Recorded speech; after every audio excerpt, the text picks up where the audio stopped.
বাবু তাকসির ফিস সফর, সফরেতে নামাজ সংক্ষিপ্ত করা।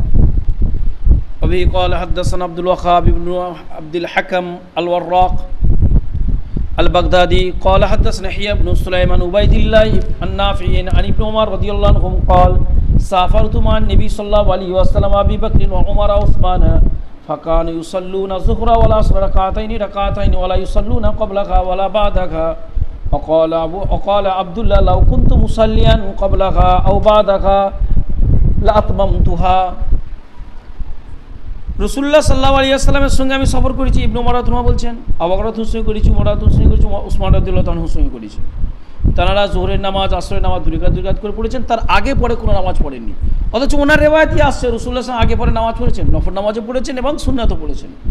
তো এটা একটা অনেক সময়ের কথা বলেছে, অনেক সময় রসুল সাল্লাল্লাহু পড়েননি।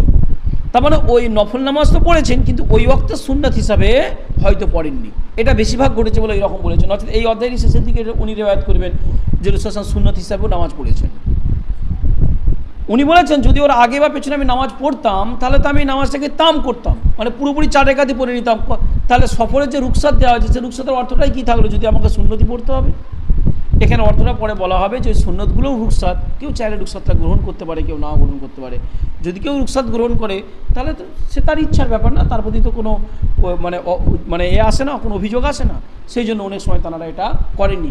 তবে এটা উনি সবসময়ের কথা বলেননি, একটা বেশিরভাগ সময়, হিউজ সময়তে উনি রাসূলুল্লাহ সাল্লাল্লাহু আলাইহি সাল্লামকে, হযরত আবু বকর রাদিয়াল্লাহু আনহু, উমর রাদিয়াল্লাহু আনহু এবং উসমান রাদিয়াল্লাহু আনহু সকলকে এরকম করতে দেখেছেন।